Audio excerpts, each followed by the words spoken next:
Empecemos. Déjenme abrir normativa.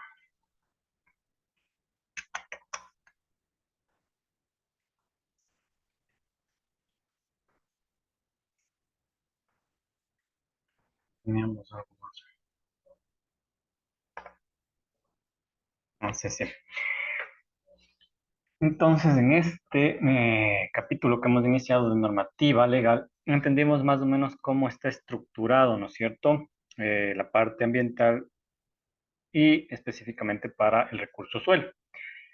De la Constitución hay política ambiental. Para cumplir esa política se establecen leyes. En las leyes hay artículos para establecer cómo realizar eso, llevar a cabo esos artículos, se escriben los reglamentos. Actualmente estamos bajo el reglamento generado por la COA, el código por el COE, el Código Orgánico Ambiental, y el reglamento de este código es el TULSMA, el Texto Unificado de Legislación Secundaria del Medio Ambiente, pero reformado en varios de sus libros y en varios de sus anexos. Uno de esos anexos es el libro sexto, que es el de la calidad ambiental, y en el anexo 2, que es en el de la calidad del suelo. Entonces, esa reforma, ¿sí?, se llevó a cabo justo con el Acuerdo 097A, que reforma todos los anexos, ¿no?, de calidad del agua, aire, suelo. Pero específicamente nos interesa la reforma del anexo 2, que está dentro del Acuerdo 097A. Y también otra ley que fue otro reglamento, otra ley y cuyo reglamento también fue reformado, fue la ley de hidrocarburos y el reglamento ambiental para las operaciones hidrocarburíferas del Ecuador, el RAOE, que en su parte más importante le quitó la potestad ambiental al Ministerio de Energía y Minas y se la entregó ya totalmente al Ministerio del Ambiente. Eso es lo que ayer analizamos más a detalle, ¿no? Esto simplemente es un pequeño resumen que les he hecho. Ya me perdí, aquí estamos. Entonces, pues, está todo esto. Leímos algunos artículos, los más importantes al menos, del Código Orgánico del Ambiente, donde establecen las normativas, las directrices, ¿no?, generales, pero ya de cómo hacer, eso toca ir a estos tres acuerdos, el 083, el 097 y el 140. El que más importa es el 097A, que es el que reforma los anexos donde están los límites máximos permisibles, tanto para agua, suelo, aire. Recuerden eso. Y es justamente el que vamos a analizar hoy, el anexo 2. ¿Sí? El anexo 2 del libro sexto del TULSMA, el reformado.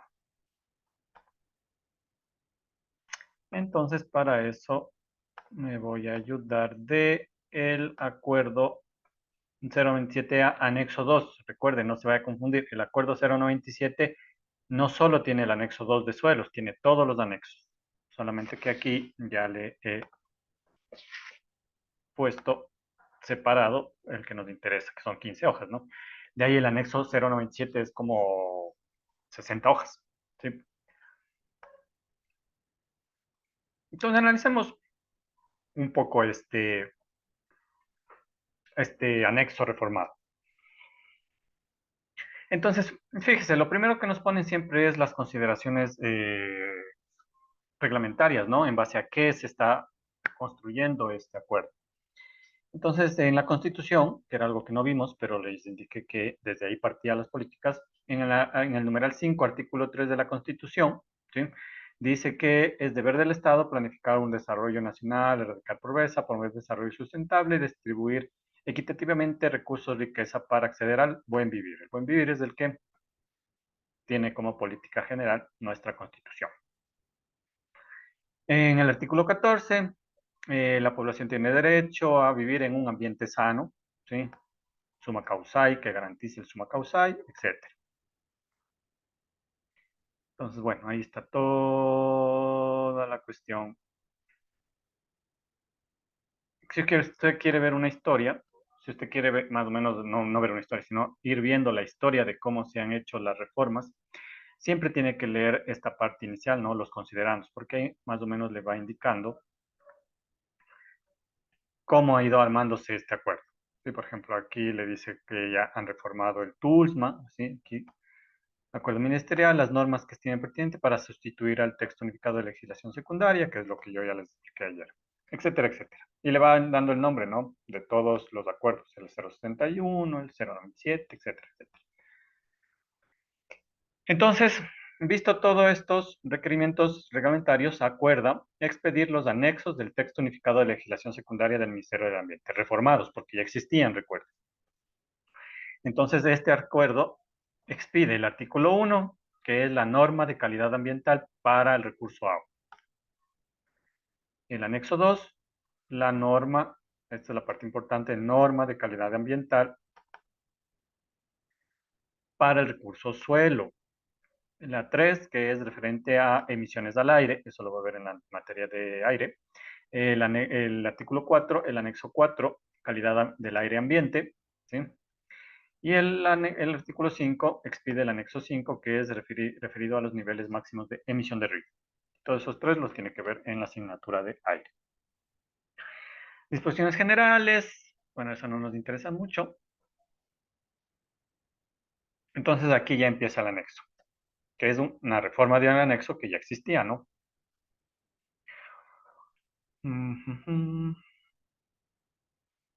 Entonces le pone los objetivos y vamos a empezar por los objetivos generales. Entonces, esta norma reformada tiene como objeto preservar la salud de las personas y velar por la calidad ambiental del recurso suelo. Es la parte importante. Está enfocada solo al recurso suelo, ¿sí? Para preservar la salud de las personas en todo lo que tiene que ver con el recurso suelo. En cuanto a los objetivos específicos, aquí tiene que establecerse las normas de aplicación general para distintos usos de suelo, ¿sí? Agrícola, industrial, etcétera. Definir criterios de calidad del suelo, es decir, ya nos da una guía técnica, es decir, cómo vamos a definir qué es calidad del suelo, ya punto por punto. Establecer criterios de remediación para suelos, es decir, cuándo nosotros podemos determinar ya que el suelo está remediado o cuándo podemos nosotros saber que un suelo está contaminado. Legalmente, ¿no? Legalmente, esa es la parte importante. Entonces, para determinar todo, legalmente hay que regirse a estas normas. Las definiciones del artículo 3, ¿sí? Hace las definiciones. Entonces, fíjese, aquí vamos a ver algunas definiciones que nosotros ya hemos visto a lo largo de este curso, que aquí lo condensa en algo muy sucinto, en unas pequeñas líneas, pero que usted, o mejor dicho, con lo que hemos visto hasta ahora, usted ya entiende el contexto general, ¿no? Entonces vamos viendo, bueno, aquí están todas las definiciones que usa la norma, pero vamos viendo al menos las más generales que nosotros hemos visto. ¿Mm? Agua salina, área protegida, calidad ambiental del suelo. ¿Cómo define esta norma o cómo definimos nosotros en el Ecuador calidad ambiental del suelo? Dice que es el conjunto de características cualitativas y cuantitativas que le permiten al suelo funcionar dentro de los límites del ecosistema del cual forma parte. Esto ya lo vimos, ¿no? El suelo tiene ciertas funciones. Entonces, mire, ahí está una definición ya clara de calidad del suelo. Conjunto de características que le permiten al suelo funcionar dentro de los límites del ecosistema del cual forma parte. O sea, que le permite funcionar adecuadamente. ¿Eh? Eso es un suelo de calidad. Caracterización del suelo. Determinación de las características físicas, químicas y biológicas del suelo. Propiedades físicas, químicas y biológicas. Eso lo vimos en la unidad 1. Caracterización vía lixiviado. Nosotros ya vimos que es lixiviación. Nos dice que es el ensayo químico en el cual se obtiene un líquido representativo de un residuo sólido a través de un ensayo de lixiviación. ¿Sí? Esto es muy importante. Conservación del suelo. Contaminante del suelo. ¿Qué es para la norma un contaminante del suelo? Que nosotros ya lo hemos visto justamente en el capítulo, en la unidad anterior, ¿no? Contaminantes específicos del suelo. Sustancia que en cualquier estado físico formas que al incorporarse o interactuar en el suelo altere o modifique su composición natural y degrade su calidad ambiental. Capítulo, nosotros ya lo vimos, ¿qué es la degradación del suelo? Daño ambiental, ¿sí? Degradación, ¿qué es degradación? Para la norma, nosotros ya lo hemos visto. Pérdida de la calidad ambiental del suelo debido a la contaminación por sustancias nocivas, ¿sí? Entonces, fíjese, aquí está ya todas las definiciones, ya, pero de una manera muy resumida. Por eso es necesario que hayamos visto todo lo anterior, ¿no? Porque aquí solamente nos está dando una cuestión muy sucinta. ¿Cómo define desecho peligroso? ¿Sí? Entonces, ¿cómo define desechos peligrosos? Mire, aquí dentro de estos están algunos de los contaminantes específicos, ¿no? Los desechos sólidos, pastosos, líquidos, gaseosos, resultantes de un proceso de producción, extracción, transformación, reciclaje, utilización o consumo y que contengan alguna sustancia que tenga características corrosivas, reactivas, tóxicas, recuerde, tóxicas, plaguicidas, por ejemplo, inflamables, biológico-infecciosas, radioactivas, los radionucleicos, que representen un riesgo para la salud humana y el ambiente, ¿sí? Que son desechos especiales, aquellos que, sin ser peligrosos por su naturaleza, pueden impactar en el entorno ambiental o la salud debido al volumen de generación o a la difícil degradación de los mismos. Disposición final, ecosistema, ensayo de lixiviación, escorrentía, erosión. Ya vimos nosotros qué es erosión. Es la desagregación, desprendimiento y arrastre de partículas sólidas desde la superficie terrestre por acción, mire, agua, del viento, de la gravedad, del hielo, por causas naturales o inducidas por el hombre. Nosotros vimos la erosión eólica, la erosión hídrica.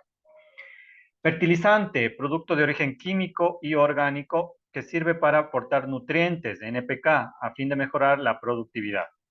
Mire, horizonte de suelo. Ya vimos horizonte de suelo en la unidad 1. Capa de suelo, material de suelo aproximadamente paralela a la superficie del terreno que es producto de la formación del suelo, que difiere de las capas adyacentes genéticamente relacionadas. Límites máximos permisibles, valores límites de contaminación de suelos determinados para cada parámetro. Línea base, recuerde la concentración de fondo, denota el estado de un sistema alterado en un momento en particular antes de un cambio posterior. Se define también como las condiciones en el momento de la investigación dentro de un área que puede estar influenciada por actividades productivas o humanas. Es decir, qué valor de fondo naturalmente tiene de una propiedad definida. Línea de fondo, justo, background, denota las condiciones ambientales imperantes antes de cualquier perturbación. Es decir, significa las condiciones que hubieran predominado en ausencia de actividades antropogénicas, o sea, solo con procesos naturales. Es decir, las concentraciones que debe tener un suelo de todos los minerales o compuestos, pero de forma natural. Lixiviado, ya sabemos qué es un lixiviado. Aquí lo define como el líquido que percola, sabemos que es percolación, a través de los residuos formado por el agua proveniente de precipitaciones pluviales o escorrentías. El lixiviado puede provenir además de humedad de residuos, reacción de descomposición de los mismos, arrastre de residuos sólidos disueltos o suspensión de contaminantes de los mismos. Entonces recuerde, la lixiviación tiene 4 etapas: precipitación, infiltración, percolación y lixiviado. ¿Ya? Muestra, recuerde la unidad de muestra, el capítulo de muestreo, ¿sí? Porciones representativas. Un muestreo adecuado tiene que dar una muestra representativa del suelo, ¿sí? Para definir calidad ambiental, es decir, para definir las propiedades. Muestra compuesta, conjunto de varias submuestras representativas de un área. Muestra simple, material colectado en un solo punto de muestreo. Ya sabemos de la unidad de muestreo cómo escoger si una muestra simple o una muestra compuesta. O un muestreo sistemático. ¿Mm? Tipos de muestreo. Perfil del suelo. Corte vertical del terreno que permite estudiar al suelo en su conjunto desde su superficie hasta el material subyacente. Entonces, justo, juntos, perfil del suelo y horizonte del suelo, ya lo vimos. Es más, ustedes hicieron una tarea, ¿no? De ver el perfil de su suelo en la zona donde vivía. Reciclaje, recursos suelo, relleno seguridad, relleno sanitario. Bueno, eso no nos interesa mucho. Remediación. conjunto de medidas y acciones que forman parte de la reparación integral tendientes a restaurar afectaciones ambientales producidas por impactos negativos o daños ambientales. O sea, ¿qué es remediar? Es tomar un conjunto de medidas y acciones para una reparación integral, ¿sí? De algo que se contaminó. ¿Qué es del suelo? Mire, a mí no me gusta mucho porque los que hacen esto a veces no son muy técnicos. Deberían tener un orden, ¿no? Suelo debería ir primero, pero aquí lo ponen casi al último. Pero bueno, suelo es la capa superficial de la corteza terrestre situado sobre el sustrato rocoso, integrada por partículas minerales, orgánica, agua. Recuerde, el suelo tiene tres fases: fase sólida, fase líquida, fase gaseosa. Justo está lo que está aquí. Suelo agrícola, destinado a agricultura, pecuario, comercial, residencial, industrial. Suelo contaminado, todo aquel cuyas características físicas, químicas y biológicas han sido alteradas debido a actividades antropogénicas. Sustancias peligrosas. TCLP. Este es muy importante. El TCLP, que está en inglés, es un ensayo que en inglés es Toxicity Characteristic Leaching Procedure, ¿no? Es el procedimiento de lixiviación para caracterización de toxicidad, ¿sí? Es el ensayo que se usa para determinar la cantidad de contaminante en un suelo. Porque es obvio, si usted se ha puesto a pensar, ¿cómo yo puedo determinar cuánto metal pesado hay en un suelo? No lo puedo hacer sobre el metal porque es sólido. Entonces, ¿qué es lo que hay que hacer? Tomar una muestra de suelo representativa y hacer una lixiviación, es decir, con un solvente adecuado, solubilizar a través de ese suelo el metal que yo quiero. Extraigo del suelo todo ese metal, pasa al líquido solvente y ahí lo mido, ¿sí? Y como ese metal, la cantidad en gramos de metal debe haber venido de ese suelo, yo puedo ya por inferencia, por balance de masa, hacer el cálculo de cuánto había del metal en el suelo. Entonces, este es el ensayo que se usa por norma general, el TCLP. No se olvide de eso. Textura de suelo, también lo vimos. Define la cantidad de agrava, arcilla, limo, arena. Justo está aquí, ¿no? La proporción relativa por tamaños de partícula de arena, limo, arcilla, falta la grava aquí. Y sabemos usar el triángulo de textura, ¿no? Para definir qué tipo de suelo es. Uso industrial del suelo, uso comercial, uso agrícola y tal está. Esas son las definiciones del artículo 3, muy importante. Usted lo tiene que leer, porque el primer cuestionario de esta unidad 4 es justamente un control de lectura de esta parte de la norma, de este anexo, mejor dicho. Entonces tiene que leer todo. Yo solo estoy dando las partes importantes. Artículo 4, ¿sí? Normas de aplicación general. La presente norma se aplica a los siguientes usos de suelo: agrícola, pecuaria, forestal, urbana, minero, recreativo, de conservación industrial y comercial, es decir, a todos los tipos de suelo, ¿no?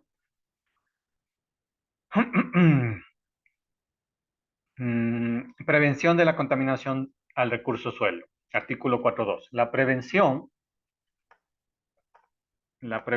de la contaminación del recurso suelo se fundamenta en las buenas prácticas de manejo e ingeniería aplicada a cada uno de los procesos productivos. Se evitará trasladar el problema de contaminación de los recursos de agua y área hacia el suelo y viceversa. Aquí nos está indicando la interconexión que hay entre los tres recursos, ¿no? Porque ya habíamos visto que un contaminante que esté en el aire puede por precipitación llegar al suelo y por infiltración llegar al agua. Entonces, aquí justamente nos está indicando esto. 4.2.1. Sobre las actividades generadoras de desechos no peligrosos. Toda actividad productiva que genere desechos sólidos no peligrosos debe implementar políticas de reciclaje y reuso de los mismos. Es decir, si una industria solamente genera desechos no peligrosos, tiene que reciclar. Las industrias que en cambio generen desechos peligrosos y especiales, mire, deben ser devueltos a sus proveedores o entregados a un gestor ambiental calificado por la autoridad ambiental competente, es decir, el MAE o alguno de los municipios que tienen esta competencia. Y estos gestores también tienen licencia ambiental, ¿sí? Si son residuos peligrosos, tiene que entregarlos a ellos. No puede tratarlos usted mismo. No puede botarlos tampoco. ¿Sí? Disposición de desechos pecuarios, salinización del suelo. De las, artículo 4.3. De las actividades que degradan la calidad del suelo. Las personas naturales o jurídicas, públicas o privadas, dedicadas a comercialización, almacenamiento y o producción de químicos, hidroelectricidad, exploración y explotación hidrocarburífera, minera, florícola, pecuaria, agrícola y otras, tomarán todas las medidas pertinentes a fin de que el uso de su materia prima, insumos y o descargas provenientes de sus sistemas de producción, comercialización y tratamiento no causen daños físicos, químicos y biológicos a los suelos. Esto se repite tanto para el agua, para el aire, ¿no? Solamente le cambia el contexto para aire o para agua. Talleres mecánicos, lubricadoras, estaciones de servicio, es decir, todos los que generen descargas que pueden ser contaminantes. ¿Sí? Tienen que cumplir estas normativas. Suelos contaminados. El 431. Los causantes o responsables por acción u omisión de contaminación al recurso suelo por derrames, vestidos, fugas, almacenamiento o abandono de materiales peligrosos deben proceder a la remediación de la zona afectada, considerando para el efecto los criterios de remediación de suelos contaminados que se encuentran en la presente norma. Si se contamina, tiene que remediar. La autoridad ambiental competente debe exigir al causante la remediación integral. No serán consideradas como áreas degradadas o contaminadas aquellas en las que los suelos presenten por causas naturales, por eso es importante tener los valores de fondo, altos contenidos de sales solubles de sol, elementos tóxicos, baja fertilidad, etcétera. Por eso antes de construir una industria, siempre se hace un análisis de suelos para establecer los límites de fondo. Entonces, para poder presentar al MA y decir, mire, yo no estoy contaminando porque el valor de fondo, es decir, el valor natural, ya era alto. Entonces, yo no soy el causante. Mm, no, etcétera.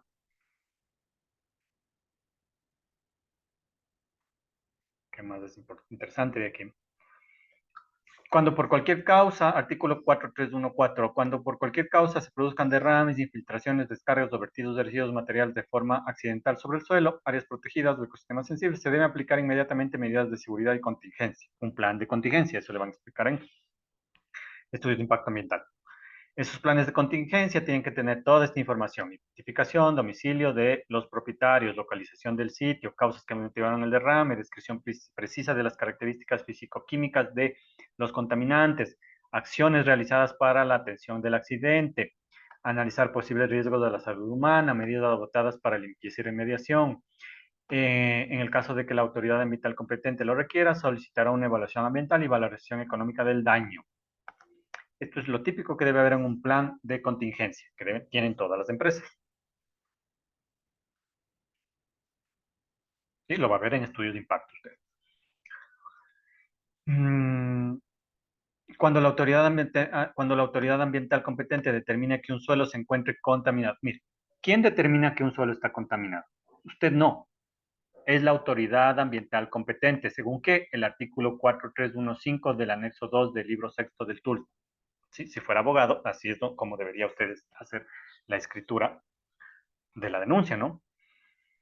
Entonces, la autoridad ambiental competente determine que un suelo se encuentre contaminado, la persona jurídica, pública, privada, nacional o extranjera responsable de la contaminación adoptará los siguientes procedimientos de informe. Fíjese, aquí ya le está diciendo que tiene que presentar un informe, el cual será entregado en el término que la autoridad ambiental competente determine y conforme a los mecanismos estipulados en el presente libro. ¿Qué informe va a tener que presentar? Caracterización del área de influencia, tiene que incluir todo esto.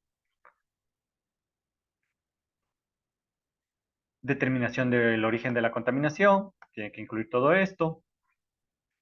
Diagnóstico de la contaminación in situ, ¿sí? Criterios de toma de muestra. Entonces, por ejemplo, el diagnóstico de la contaminación in situ dice, el diagnóstico in situ, o sea, en el lugar, debe presentar una primera apreciación general de la contaminación del suelo en términos de severidad, extensión y tiempo, en base a la información obtenible de manera simple y rápida. Es decir, una primer vistazo del problema. Criterio de tomas de muestra. Va a tener que hacer un muestreo porque lo primero que le indica es, bueno, va a hacer usted un análisis visual y nos va a indicar si está fea la cosa o qué tan grave es. Pero luego va a tener que ya hacer análisis de muestras, ya para tener valores exactos. Y para eso va a tener que tener criterios de muestra, como con las técnicas de muestreo que nosotros ya hemos visto. ¿No? El análisis de muestra tiene que hacer análisis de muestra y luego tiene que hacer una reparación de área y descontaminar el suelo. Y luego tiene que haber un plan de monitoreo. Entonces, fíjese, son 7 cosas que usted tiene que meter en su informe cuando la autoridad ambiental determine que usted tiene que remediar una contaminación. Sí, no nos interesa legislación ambiental, así que solo estamos pasando viendo lo más interesante. Artículo 4.4. Criterios de calidad de suelo y criterios de remediación. Artículo 4.4.1. Este sí creo que nos interesa. Sí, déjeme ver. Sí, artículo 4.4.1. ¿Y por qué? Ahí está este primer ejercicio que vamos a hacer. El artículo 4.4, ¿qué nos indica? Sí, vamos a detenernos ahí. Dice que es el criterio de calidad de suelo y criterios de remediación. ¿A qué se refiere con estos dos criterios? Porque son dos criterios.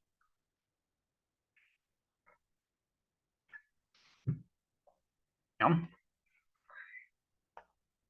El criterio de calidad del suelo lo que le indica es, nosotros le vamos a dar ya los valores, ¿sí?, de cada componente que deberían, a nuestra consideración, después de muchos estudios, estar como normales en el suelo. Es decir, el criterio de calidad del suelo lo que nos da es los valores normales que deberían haber de todos los compuestos en un suelo. Y los criterios de remediación, ¿sí?, los criterios de remediación, en cambio, son los valores que deberían tener cuando un suelo que fue contaminado luego fue remediado. Es decir, ¿sí?, aquí le voy a separar, ¿sí?, para poder explicarle.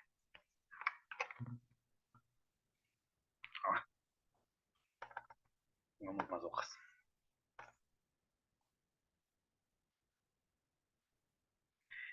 Entonces, el artículo 4.4.1, 4.4.1 más,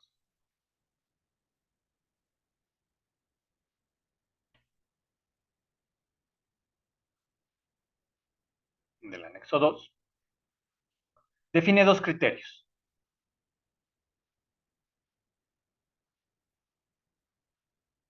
El criterio de calidad ambiental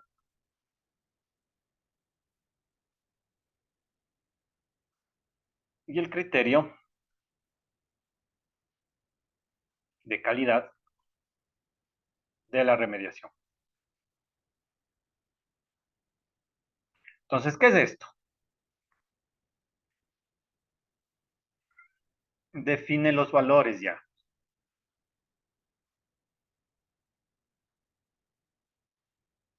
Naturales de un suelo.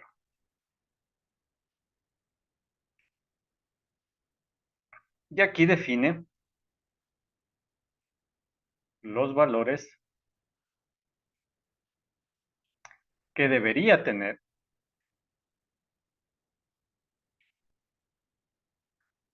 un suelo remediado, ¿no? Entonces, fíjese que aquí hay algo raro, porque solo nos dice que nosotros le vamos a dar los valores de lo que debería tener normalmente un suelo, y le vamos a dar los valores de lo que debería tener un suelo remediado. Pero ¿dónde está el suelo contaminado? Sería la pregunta. Entonces, el suelo contaminado está intrínsecamente metido en los dos criterios. ¿Por qué?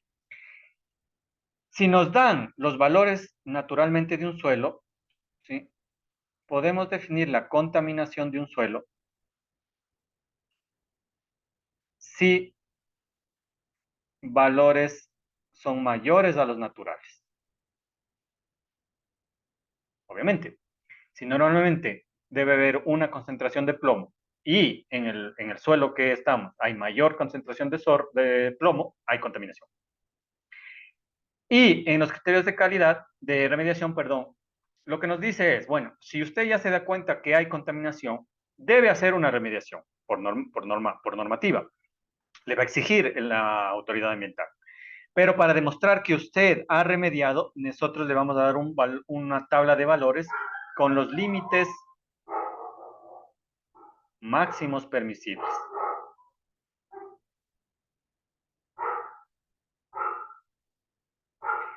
¿No? Ahora,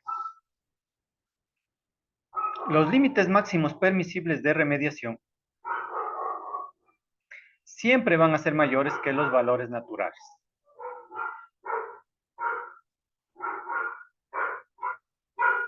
Porque es obvio,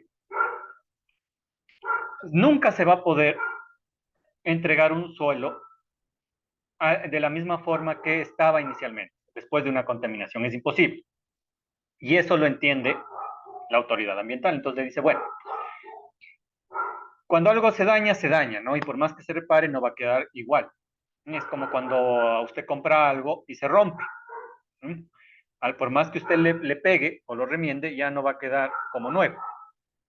Entonces eso es lo que acepta. Entonces le dice, bueno, nosotros no le vamos a exigir que tenga los mismos valores que tenía naturalmente, pero le vamos a exigir al menos que tenga unos límites que nosotros hemos demostrado que ya no tienen perjuicio para el ambiente o para la salud humana. Eso es lo que nos está indicando el artículo 4.4, que es importante. ¿Sí? ¿Sí, Nidia?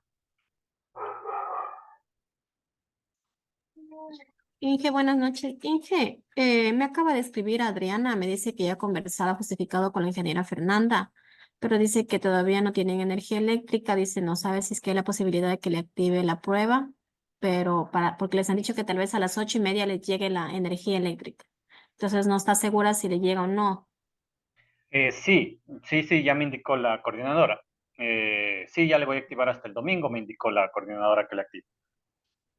Ah, listo, ¿Sí? Inge, ya le aviso Sí, entonces. sí. Gracias. ¿Listo? Vale. Chan, chan, chan, chan, chan. Ah, ya me perdí. Ah, entonces, el 4.4 tiene esos dos criterios. Nos van a dar los límites ya, las tablas.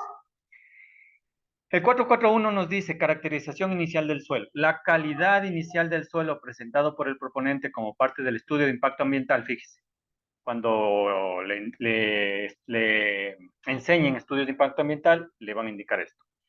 Constituirá el valor referencial respecto al cual se evaluará una posible contaminación del suelo en función de los parámetros de la tabla 1. O sea, lo que le está diciendo es, usted va a construir una empresa o va a hacer un proyecto. En el estudio de impacto ambiental, usted le va a indicar al MAE o al municipio, en todo caso, cuál era la concentración de contaminantes, bueno, no de contaminantes, ¿no? Sino cuál era la concentración inicial de distintos metales y distintos componentes orgánicos, ¿sí? Y eso le va a servir a usted porque si hay algún problema, usted con eso va a decir, mire, estos son los valores iniciales y estos son los valores actuales, compare. Y con la comparación usted puede definir si hay contaminación. ¿Cómo va a ser eso? Dice, en caso de evidenciar valores superiores a los establecidos en la tabla 1 de origen natural, estos se consideran como línea base inicial antes de implementar el proyecto. Por eso es necesario que usted haga un estudio inicial, ¿no? Porque puede haber valores que estén sobre la tabla 1, que es la que nos da los valores naturales, entre comillas. Si por origen antropogénico los valores son superiores a los establecidos en la tabla 1, la autoridad ambiental competente exigirá al causante aplicar un programa de remediación. Y los valores de los parámetros deberán cumplir con los criterios de remediación de la tabla 2, según el uso de suelo correspondiente. Entonces, bueno, no vamos a leer todo esto, pero en el 4.4 usted va a encontrar las dos tablas más importantes del anexo, que son estas. La tabla 1, criterios de calidad del suelo, y la tabla 2, criterios de remediación. ¿Sí? Le vuelvo a repetir. En el artículo 4.4 del anexo, usted encuentra las dos tablas que nosotros vamos a usar para comparar contaminación y remediación. La tabla 1, que nos indica los criterios de calidad del suelo, es decir, nos da los valores que naturalmente se han establecido que debería haber en un suelo general, que no esté contaminado. Ojo, nos da parámetros generales, nos da parámetros inorgánicos y parámetros orgánicos. Fíjese que no le llama contaminantes inorgánicos y contaminantes orgánicos. No le puedes llamar contaminantes porque si son naturales, si están naturalmente en estas concentraciones, aún no son contaminantes, pues están naturalmente en esas concentraciones. Pero nos van a servir porque si en nuestro análisis determinamos o la autoridad ambiental determina un valor mayor a estos, ahí sí le va a indicar como que hay contaminación. Por ejemplo, tomemos algunos ejemplos. En un suelo natural, en un suelo general, se dice que el arsénico máximo debería estar en forma natural en 12 ppm, en 12 miligramos por kilogramo de suelo. Más de eso ya se determinaría como contaminación. De cadmio, máximo 0,5 ppm. Estaño, máximo 5 ppm. Cianuro, máximo 0,9. Inorgánicos. Por ejemplo, benceno, máximo 0,03 ppm. Tolueno, máximo 0,1 ppm. Y así sucesivamente. Entonces, estos parámetros, los de la tabla 1, nos van a servir para dar un criterio de contaminación. Es decir, con estos son los que vamos a comparar para definir si nuestro suelo está contaminado con estas sustancias. Y si determinamos que están ya contaminados, nos vamos a ver en la obligación de generar una remediación. La remediación, vamos a tener que escoger algún método de remediación, que vamos a ver después. Pero una vez que ya tenemos la remediación y hacemos la remediación, luego al final del proceso de remediación tenemos que demostrar que ya hemos cumplido la remediación. Y ahí es donde le indico, es imposible volver a tener estos valores naturales, ¿sí? Porque cuando algo se contamina es imposible descontaminar totalmente. Pero ya el MAE nos da valores máximos permisibles para la remediación. Es decir, si usted logra tener hasta estos valores o más bajos, ya el ministerio le dice, bueno, usted ya ha remediado y no tiene que hacer nada más. Entonces, por ejemplo, Vario, le dice que dependiendo del uso del suelo, ¿no? Si es para uso residencial, si usted ya hace la remediación y le da hasta 500 ppm de Vario, está remediado. ¿Cuánto era el valor, entre comillas, natural? De 200. Entonces, fíjese que en la mayoría no le obligan a volver a 200, sino que se entiende que es muy difícil descontaminar totalmente. Entonces, se le da un valor que ya se ha determinado que ya no es peligroso ni para el ambiente ni para la salud. Y así con todos los demás, ¿no? Entonces, fíjese que esto lo que nos está indicando es cuántos ppm, o sea, cuántos miligramos de contaminante por kilogramo de suelo remediado. Suelo remediado, ojo.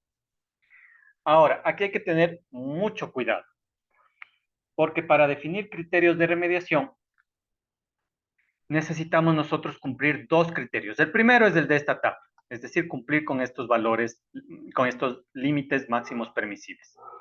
Y el segundo es cumplir con los valores máximos para lixiviados, que no están lamentablemente en este anexo. Antiguamente sí estaban en este anexo.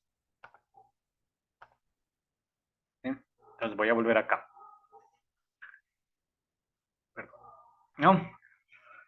Entonces, fíjese, aquí nos dice, en el anexo 2 del TULMA se hace una serie de referencias para tener un criterio de contaminación, lo que les estoy indicando, según el artículo 441. En mi criterio no es tan completo como el que había en el anterior anexo 2, ¿sí? En el artículo 443, pero queda una guía de determinación de contaminación. Entonces, les voy a abrir el anexo antiguo, ¿sí? Que es esta normativa de calidad ambiental. y les voy a poner ambos para ir comparando. Aquí está.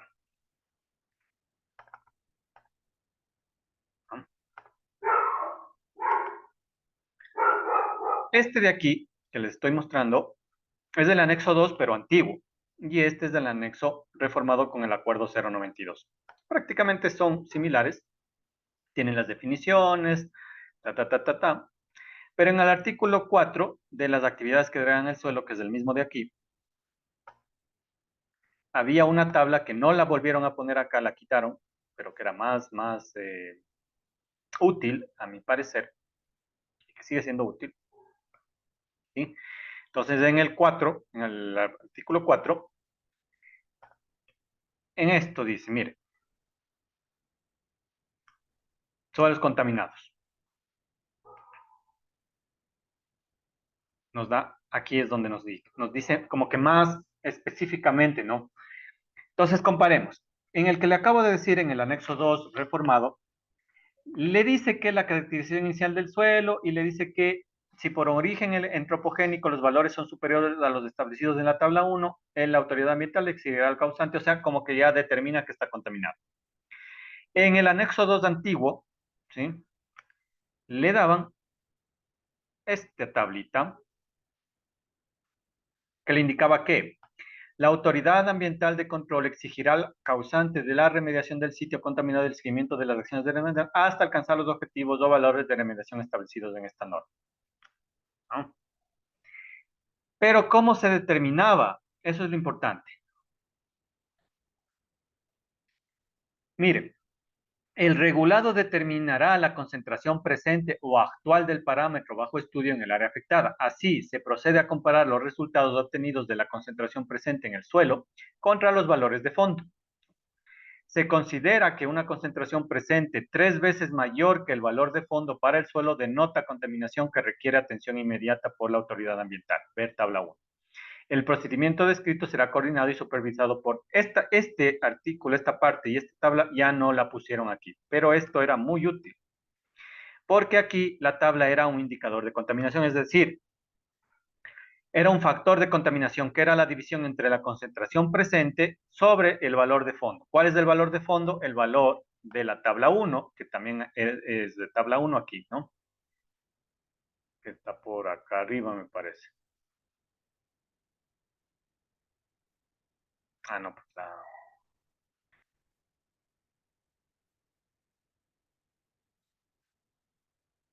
esta de aquí, ¿sí? Que acá es casi la misma, un poco ampliada, ¿sí? Son estas.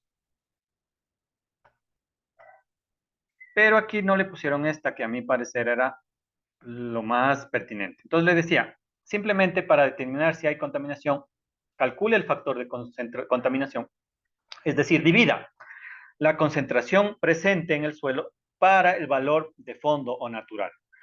Si esa relación le da menor a 1,5, no se define grado de perturbación, es decir, hay cero o perturbación insignificante, es decir, no hay contaminación. Si esa división le da entre 1, 5 y 3, el grado de perturbación es 1, es decir, es de una perturbación evidente. Contaminación, pero no grave. De 3 a 10, 2. Un grado de perturbación 2, es decir, es una perturbación severa, debe actuar inmediatamente. Y mayor a 10 es un grado de perturbación 3, es decir, es una perturbación muy severa. Es decir, debe hacer una remediación muy veloz. Entonces, esa tabla no la pusieron aquí. Esto es mucho más general, pero a mi parecer debieron haberla mantenido.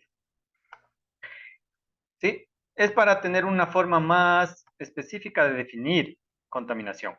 Aquí lo que le dice es en el nuevo nexo, lo que le dice es, bueno, la autoridad es la que va a comparar y dependiendo del criterio de la autoridad, definirá él qué es contaminación.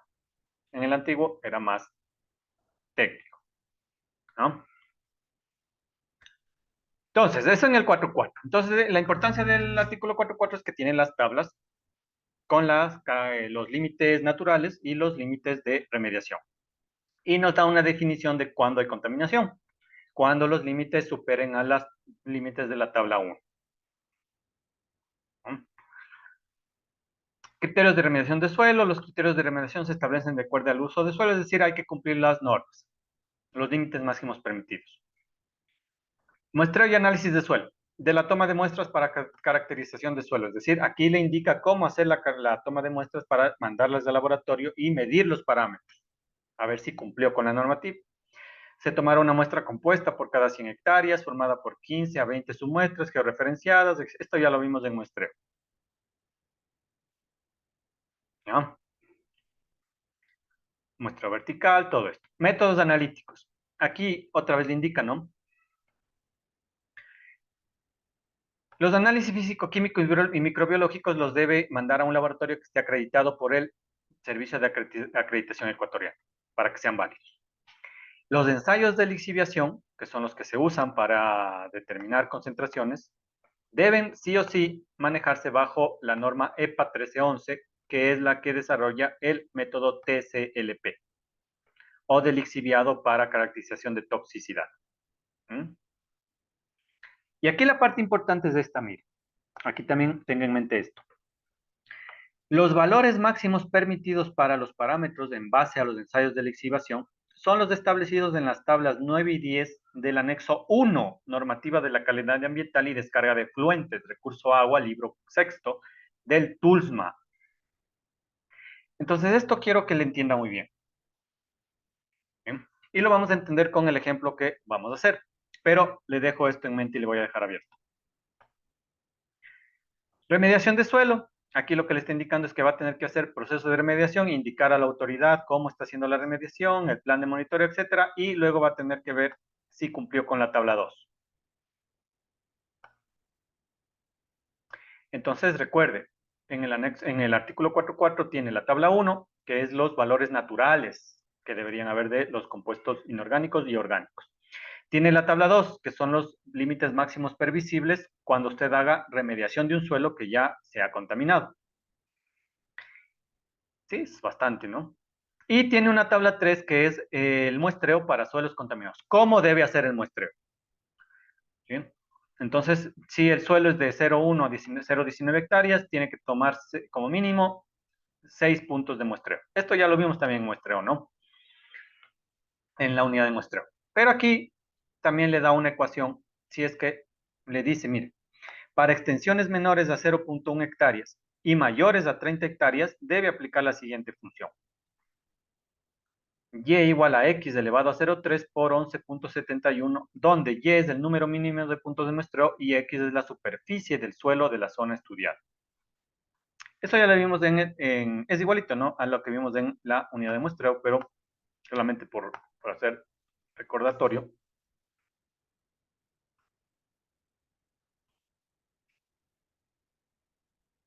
Usando la tabla 3 del anexo 2. Si un terreno a remediar tiene 0,05 hectáreas, ¿cuántos puntos de muestreo necesito?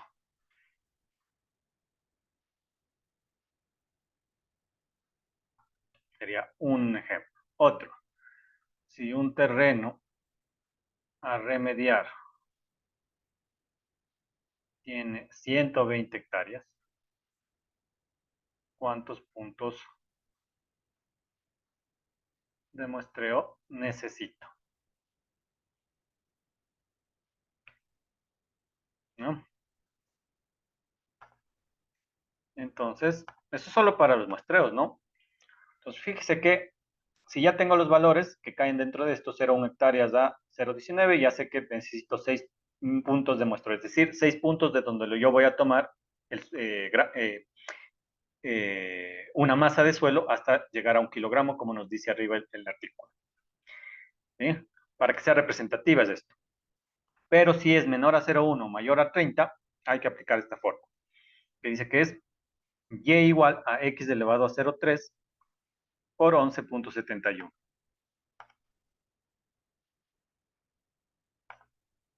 Entonces aplicamos, ¿no?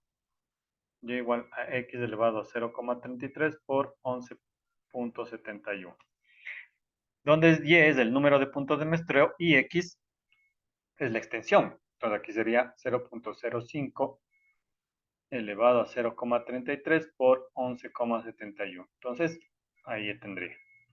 Y igual aquí sería 120 hectáreas elevado a 0,33 por 11,71. Entonces sería 0.05 elevado a 0.33 por 11,71. Entonces aquí necesitaría 4.3. No puede tomar 4.3, así que tiene que tomar.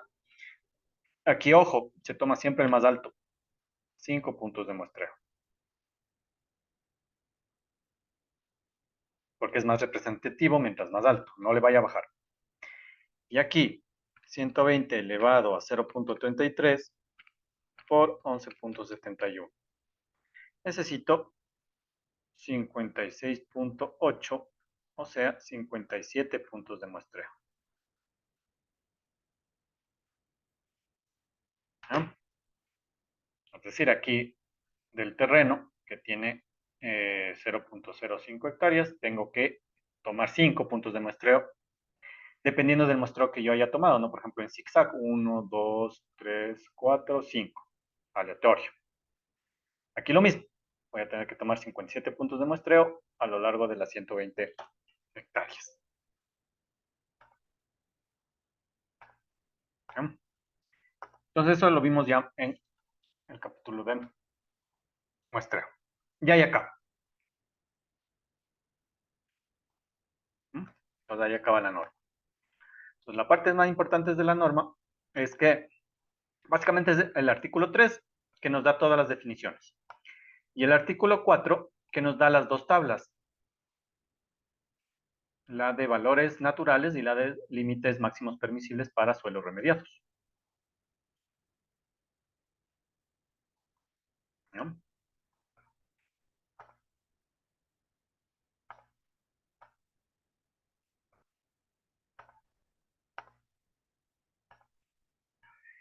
Entonces, hagamos este ejemplo que se nos propone para poder entender esto más claramente.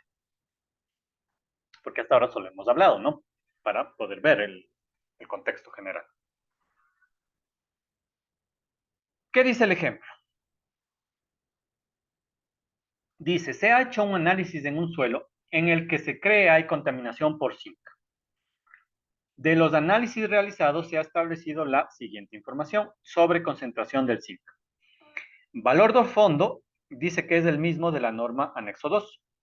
El ensayo TSLP para masa suelo dice que 100 gramos. El ensayo TSLP para masa solvente 100 gramos. Y el ensayo TSLP para suelo lixiviado es 99.92 gramos. Nos pide determinar el grado de perturbación y nos pide determinar si se excede el límite máximo permitido del anexo 2 reformado. ¿No?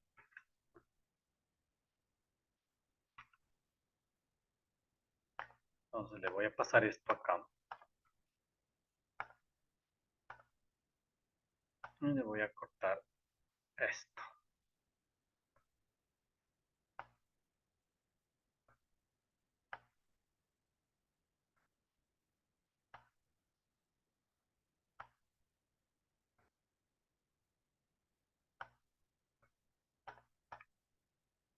¿Ah?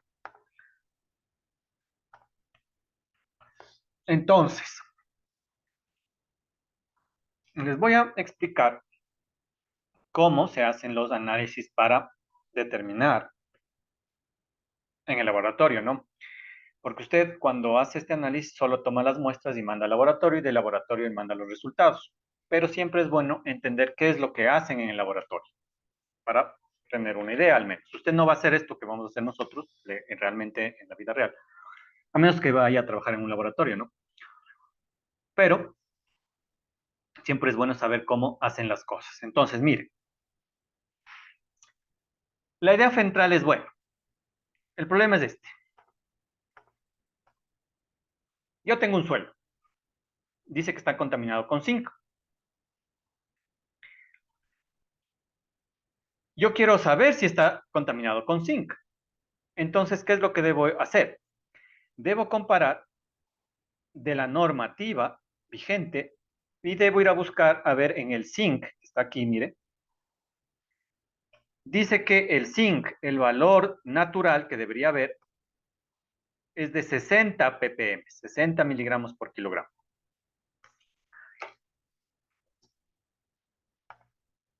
Entonces, lo que nos dice es determinar el grado de perturbación y determinar si se excede el límite del anexo. Entonces, nos dice determinar efectivamente si tenemos contaminación, en pocas palabras. Entonces, para determinar si tenemos contaminación, lo que debemos es calcular o analizar cuánto zinc hay en el suelo de esta zona, que presumimos está contaminada con zinc, pero no nos dice que está contaminada. Presume, dice.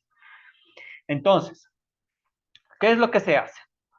Se toma una muestra representativa del suelo y se manda al laboratorio. En el laboratorio, lo que se hace es estos tres datos. Es un balance de masa. Todos son el ensayo de TSLP. ¿Sí? Entonces, vamos explicando un poco esto. ¿No? Primero, el valor de fondo. Es decir, ¿cuánto normalmente debería haber en el suelo? De la tabla 1, anexo 2, el valor de fondo para el zinc es de 60 miligramos por kilogramo. 60 miligramos por kilogramo es equivalente a 60 ppm. Es decir, eso es lo que debería haber. Si hay menos de eso, no hay contaminación. Si hay más de eso, hay contaminación. Pero no nos dice cuánto hay. Dice que ha cogido una muestra representativa del suelo y ha mandado al laboratorio. Y en el laboratorio nos dan estos tres datos. Porque están trabajando bajo el ensayo TSLP de lixiviación. Entonces, ¿qué es lo importante? ¿Ya? Y eso le voy a hacer acá. El ensayo TCLP. ¿Qué es el ensayo TCLP? Usted va a meter en un equipo, va a meter una muestra del suelo que sabe que está contaminado con alguno de los componentes. En este caso, usted sabe que tiene zinc. No sabe cuánto, pero sabe que tiene zinc. Y va a hacer un pesaje, porque como es en laboratorio, tiene que tener todo pesado. Entonces, aquí le dice que el ensayo TLP se ha usado una masa de suelo de 100 gramos. Entonces, 100 gramos de un suelo que tiene zinc. Suelo sin zinc más zinc. Sumados, ha tomado 100 gramos. Es la muestra del suelo que usted manda al laboratorio. En el ensayo TSLP ha usado una masa de solvente de 100 gramos. Es decir, ha metido en el equipo 100 gramos de un solvente. ¿Qué solvente? Es un solvente en el que solo se disuelve zinc. Eso ya está establecido por norma. En la norma ya le indica, si usted quiere analizar este metal, use este solvente. Si quiere este, use este otro solvente. No es el mismo solvente para todos. En el caso de zinc, debe estar usando un solvente que solo disuelva zinc. ¿Por qué quiere hacer eso? Obviamente, si usted se acuerda de balance de masa, aquí entra suelo con zinc y usted usa un solvente para quitar, disolver todo el zinc y que salga por el fondo el solvente, porque el solvente es líquido, ¿no? Siempre es líquido. El solvente, pero va a tener zinc, todo el zinc del suelo, porque aquí le tiene que dejar un tiempo adecuado, siquiera unas 24 horas, para que logre disolver todo el zinc. Y acá lo que va a tener es suelo simplemente, suelo sin zinc. Eso es el ensayo TSLP. Así de sencillo. ¿No? Ahora, para los cálculos, yo voy a necesitar hacer un balance de masa. Y ahí es donde me da el otro dato. Fíjese que como la masa de suelo es sólida, es fácil pesar, 100 gramos. La masa de solvente, como el solvente es un líquido, aquí nos den gramos, pero originalmente lo debió haber puesto en mililitros. Pero como la densidad del solvente ya se conoce, usted puede transformar de mililitros a gramos, entonces ya ha hecho la transformación. Y también el suelo lixiviado, es decir, suelo lixiviado es el suelo que ya se lixivió, es decir, que ya no tiene el metal. Ese también es sólido, así que también puede pesarse en una balanza. Y nos da 99.92 gramos, es decir, es de este suelo. 99.92 gramos. Entonces, fíjese que todos estos dos, como son sólidos, los pesa en balanza, pero debe ser una balanza muy precisa, por eso es un laboratorio, al menos unas 4 cifras decimales. Esto con una probeta en mililitros, usted con la densidad del solvente lo pasa en gramos, fácil. El único que no lo podría hacer nada porque es una mezcla de solvente líquido más zinc disuelto ahí, sería este. Pero para eso vamos a usar balance de masa, que ya aprendimos en la asignatura de balance de masa y energía. Entonces, ¿cuál es la idea central? Mire, fíjese que si yo pongo 100 gramos, ¿sí? Si yo pongo 100 gramos de un suelo con algo de zinc que yo no conozco, si yo no conozco la concentración de zinc, eso es lo que yo quiero saber. Entonces, legalmente, aquí lo que yo quiero saber es la fracción másica de zinc y aquí le vamos a poner en esta corriente, que le vamos a poner corriente 1. Vamos a darle números, como en balance de masa. 1, 2, 3, 4. Corrientes. Yo quiero esto. Sí, porque dependiendo de esto me va a indicar si aquí es de 100 gramos y es representativo, va a ser en todo el terreno, ¿no? Contaminado. ¿Cuál es la fracción másica? Porque luego puedo pasar esto a porcentajes o a ppm. ¿Cuál es la fracción másica de esto? Aquí. Entonces, fíjese que aquí, si usted ve todo, va a salir muy fácil, porque si yo con el solvente saco todo el zinc, si yo hago el cálculo y determino cuánto zinc hay aquí, yo puedo hacer el balance de masa y determinar cuánto es del zinc aquí. Y con eso yo puedo hacer el cálculo para determinar la fracción másica en esta corriente. Y si usted se fija, como aquí el suelo sale sin zinc, todo el zinc que hay aquí en la corriente 1 debe estar saliendo en la corriente 4. Entonces, si yo con balance de masa logro a determinar esos datos, yo ya puedo hacer un cálculo muy, muy, muy sencillo. Y eso es lo que vamos a hacer.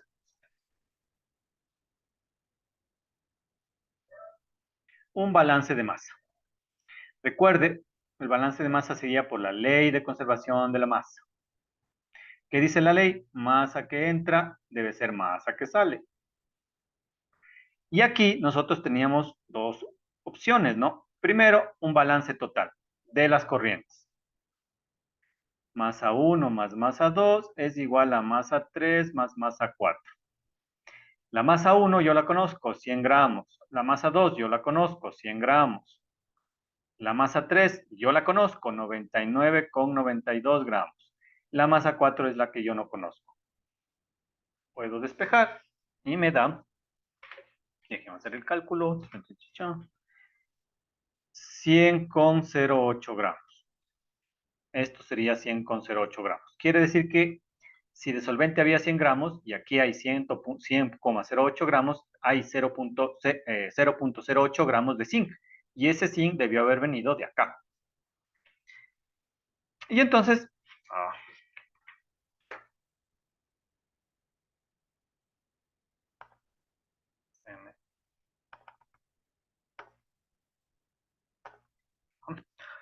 puedo hacer un balance parcial.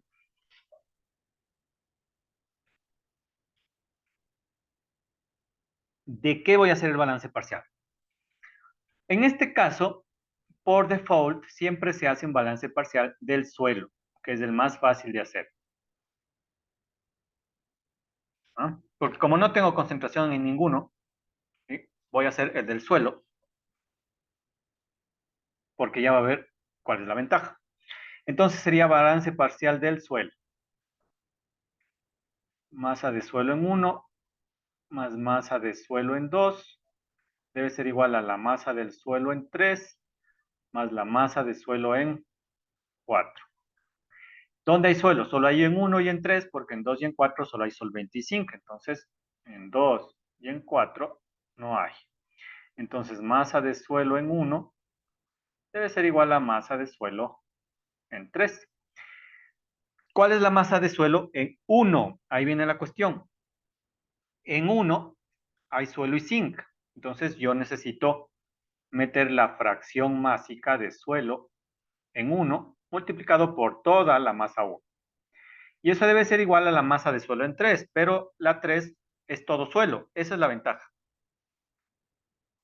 Como el solvente disuelve todo el metal, ya el suelo sale limpio. Entonces se puede pesar y por eso se usa el balance de suelo. 99.92 gramos. Y la masa de uno yo la conozco, es 100. Entonces, fracción másica de suelo en 1 debe ser igual a 99.92 gramos sobre 100 gramos. ¿No? ¿Y eso cuánto nos da? 99.92 dividido para 100.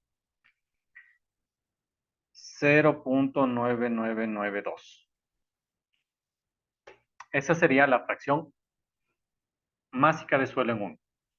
¿Eh? Y aquí hay que usar todas las cifras porque, insisto, en un laboratorio se usan balanzas de 4 cifras decimales por la precisión que se necesita. Entonces usted dirá, pero aquí ha sacado la fracción de suelo y usted lo que quería era la de zinc. Pero recuerde del balance de masa, con suma de fracciones, yo sé que la fracción de suelo en 1 más la fracción de zinc en 1, que son los dos únicos componentes que hay en la corriente, deben dar el 100%. Eso debe dar igual a 1. Como yo acabo de sacar esta, puedo calcular la de zinc. Entonces sería 1 menos la fracción de suelo en 1, o sea, 1 menos 0.9992. Y eso nos da 1 menos 0.9992. 8 por 10 a la menos 4. Ahí viene la cuestión. Esto es un valor muy bajo y ya sabemos que de balance de masa, cuando hay valores de porcentaje o de fracción másica muy pequeños, se usa los ppm, que es aumentar 1.000.000 de veces este valor. Entonces, las ppm de zinc en 1 debe ser igual a la fracción de zinc en 1. Si multiplico por 100, no me ayuda, ¿no? Porque sigue siendo un decimal. Y yo quiero un entero para tener valores enteros. Entonces voy a multiplicar por 1.000.000. Definición de ppm. Entonces, si yo multiplico por 1.000.000, esto que me acaba de salir, 8e a la menos 4 por 1.000.000, me da 800 ppm.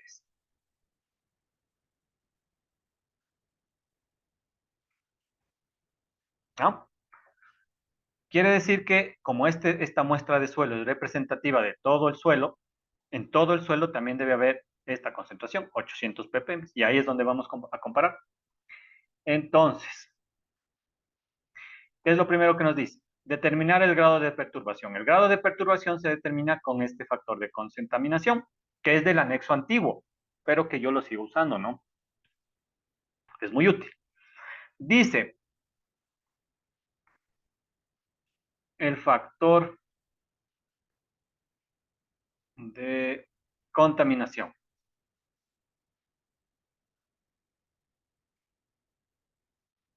va a ser igual a la concentración de zinc, ¿sí?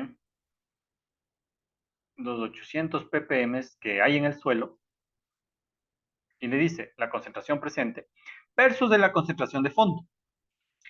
Es decir, la que la norma dice que naturalmente debería haber. Y la norma nos indicaba que naturalmente debe haber 60 ppm.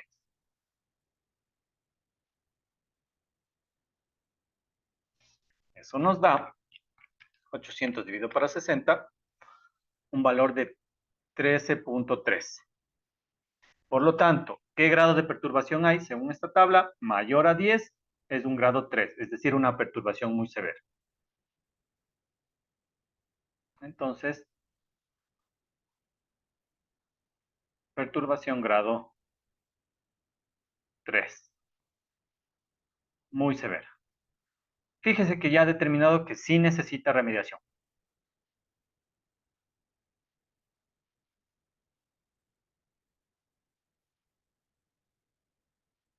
Es decir, con esto hay contaminación.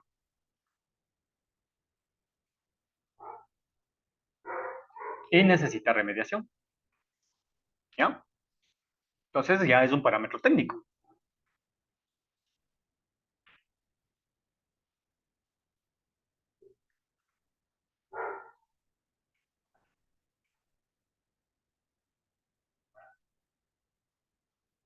¿Alguna duda de esto? Esto es lo que se hace en laboratorio, ¿no? Porque lo que yo le estoy tratando de explicar es el ensayo TSLP. ¿Qué es el ensayo TSLP? Es tomar en este equipo, meter una muestra representativa del suelo con el metal contaminado, poner un solvente particular que disuelva ese metal, que lo va a tener ahí, y limpiar el suelo, sacar el suelo sin ese metal y tenerlo aquí. Esto puede ser mucho más complicado, ¿no? Por ejemplo, si hay más metales, tendrá que primero hacer una serie de lixiviaciones. Primero usar un solvente para un metal, luego lo que le sobre, pasar a otro equipo, usar otro solvente para el otro metal y así hacer una serie de balances de masa. Pero en forma general se hace así. ¿Ya? Eso es el ensayo TSLP. Es usar un solvente para disolver todo el metal o el componente contaminante y extraerlo y hacer el balance de masa para determinar qué concentración había en el suelo. ¿Ya? Eso sería la primera parte, chicos. ¿Alguna duda de esto?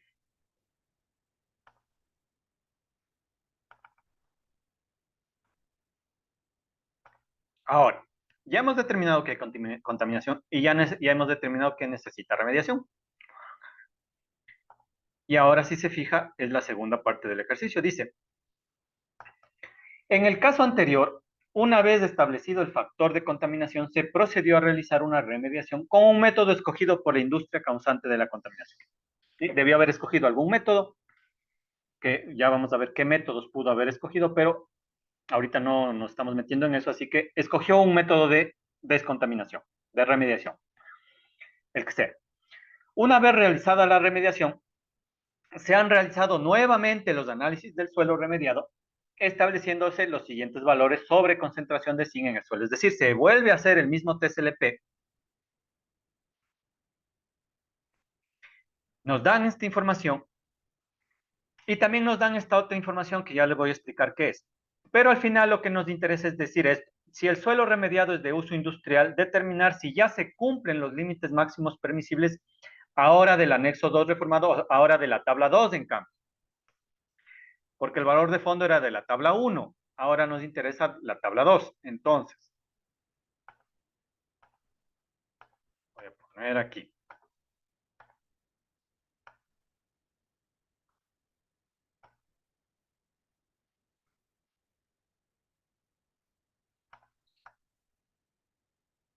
¿Ah? Entonces,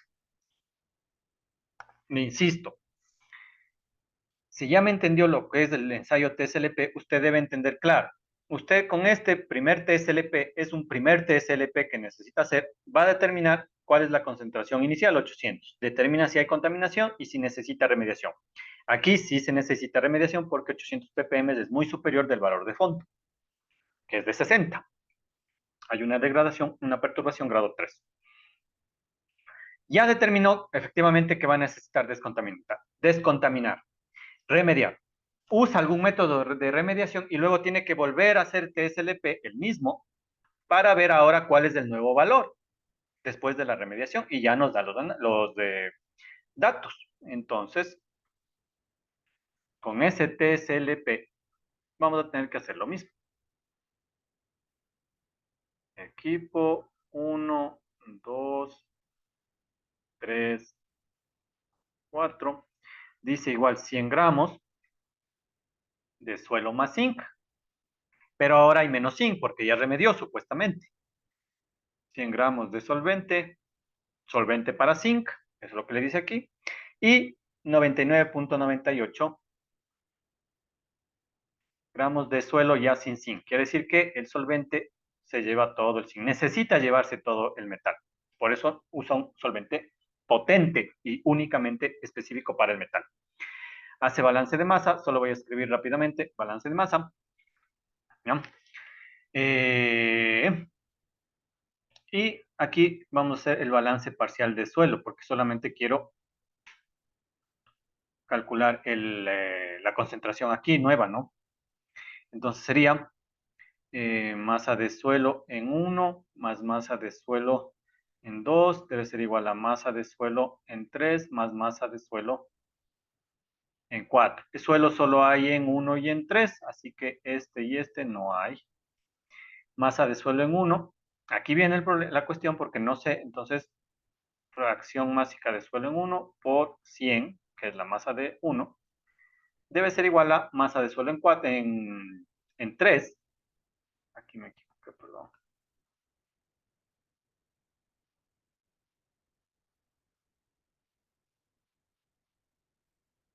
En 4 no hay suelo, solo hay solvente. En 3 hay suelo. Y la masa de suelo en 3 es toda la corriente 3, es decir, 99,98. Por lo tanto, la fracción de suelo másica de suelo en 1 será 99,98 sobre 100. Y como fracción másica de suelo en 1 más fracción másica de zinc en 1 debe dar 1, yo puedo sacar la fracción de zinc en 1, restando 1 menos fracción de suelo, que es esto. Estoy haciendo rápido porque ya entendió lo que se estaba haciendo, entonces no vale la pena hacerle paso a paso. Entonces aquí me da 2 por 10 a la menos 4. Entonces los ppm de zinc en 1 ahora van a ser esto multiplicado por 1.000.000. 200 ppm.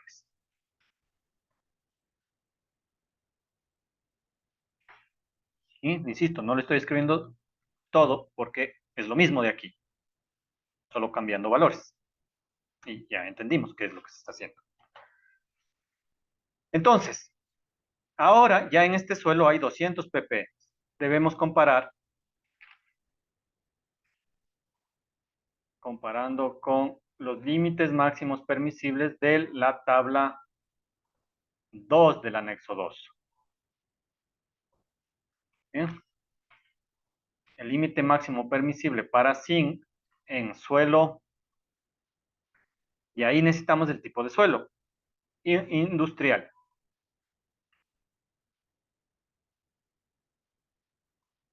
Es igual, y ahí vamos a tener que ir al anexo, chon, chon, y ahora pasarnos a la tabla 2. Es decir, esto es para suelos que ya se han remediado. Aquí ya nos dice que remedió el suelo, y nos dice que el zinc para residencial, para industrial debe tener máximo 360 ppm.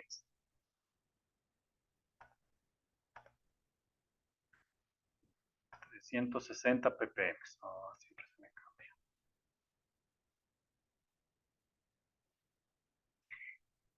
¿Sí? Como los ppm de zinc en el suelo remediado son menores al límite máximo permitible de zinc, entonces el suelo está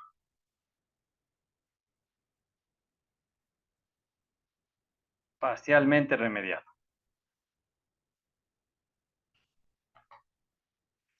¿No? Primera cuestión.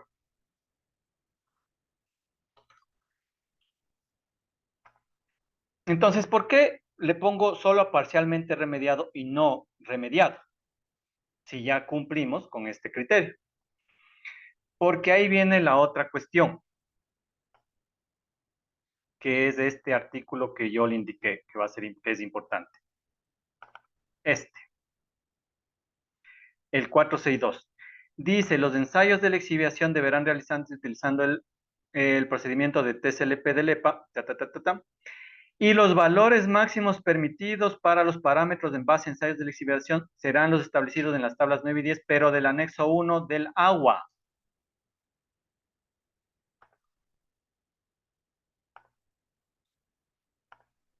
¿Dónde está el anexo del agua? Eso está en el reglamento completo.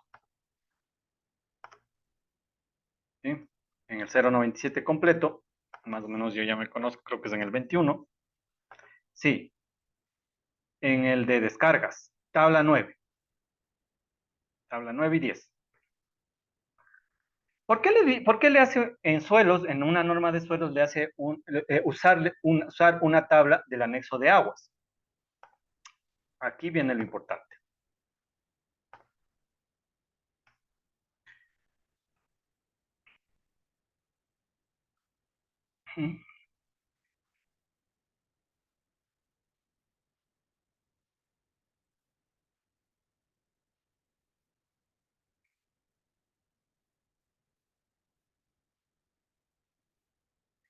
El problema del lixiviado en el ambiente. Cuando un suelo es remediado,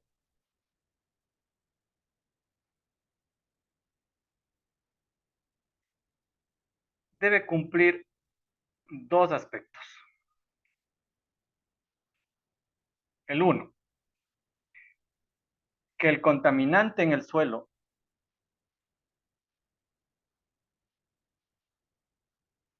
esté en bajas concentraciones,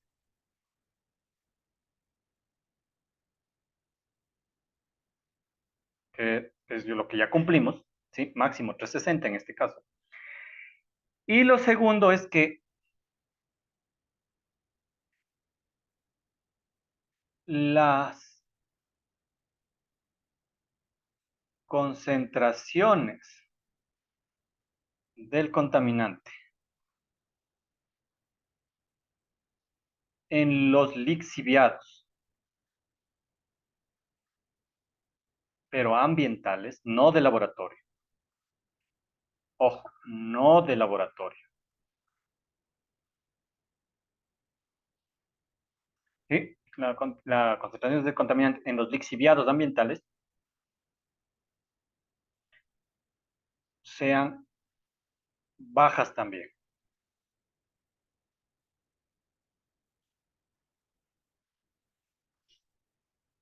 ¿Cuál es la diferencia entre lixiviados de laboratorio y lixiviados ambientales?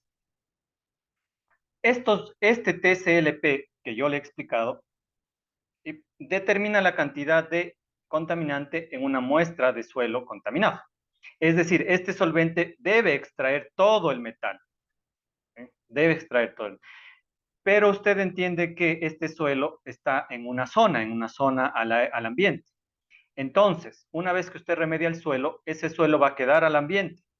Pero en el ambiente no va a llover este solvente, por ejemplo. ¿Qué es lo que sí puede llover ambientalmente? Agua, ese es el problema. El lixiviado ambiental se refiere a lo que pasa en ese suelo remediado si es que le cae agua. Es decir, si aquí usted tiene el suelo remediado, que usted ya está remediado, es decir, tiene una concentración adecuada, y le cae lluvia.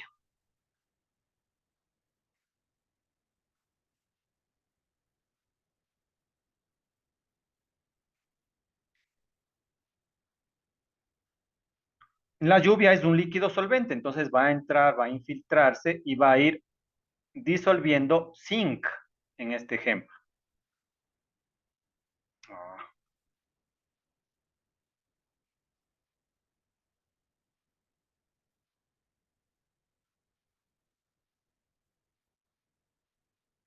Entonces lo que le indica es que esto puede ir a los ríos. Entonces es también una fuente de contaminación. Entonces lo que tiene que demostrar usted es que ese suelo que está remediado, el zinc que quedó, no va a provocar afectaciones por lixiviación ambiental con el agua de la lluvia.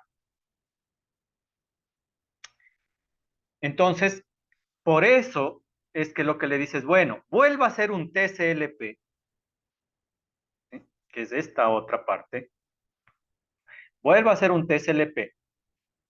Entonces ya vamos 3 TCLPs ahorita, mire. Eh, El primer TCLP solo era para ver cuánto zinc había en ese suelo originalmente y si estaba contaminado. Calculamos 800 ppm, estaba contaminado. Luego se remedió ese suelo y para comprobar si se cumplió los límites se hizo un segundo TCLP. Ahora nos dio que había 200 ppm. Cumplimos la normativa de suelos. Pero obviamente ese suelo, cuando le pegue lluvia, la lluvia puede disolver algo de zinc y eso puede contaminarse ahora en cambio al recurso agua. Entonces ahora hay que demostrar que el zinc que se disuelva no va a superar límites para el recurso agua. Por eso es que nos manda a una normativa del agua. Entonces lo que le dice es, haga en el laboratorio nuevamente el TSLP, pero ya no use un solvente para zinc, use un solvente de equivalencia ambiental, es decir, use agua, ¿no? Y luego determine cuánto zinc hay en ese solvente. Y compare ese valor con el de la norma, pero no la del suelo, obviamente, pues porque esto ya no es suelo, esto es agua. Entonces, con el de la tabla 9 del anexo 1 del agua. Entonces, aquí hay zinc, mire. Entonces, dice que para cuando se usa agua como solvente, máximo debería haber 5 ppm en esa agua, ¿no? Entonces, lo que nos falta hacer es, con estos datos del tercer TSLP, pero ya referido a la lixiviación ambiental, determinar si se cumple con la normativa, pero del recurso agua. Y si se cumplen las dos, la del recurso suelo y la del recurso agua, ese suelo ya está totalmente remediado. ¿Ya? Entonces, bueno, ese lo vamos a terminar el día de mañana, porque se nos acaba el tiempo.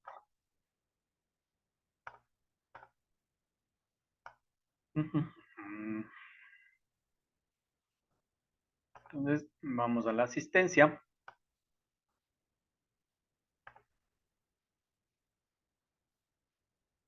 Estamos Alejandra, Hugo, Johnny, Nidia.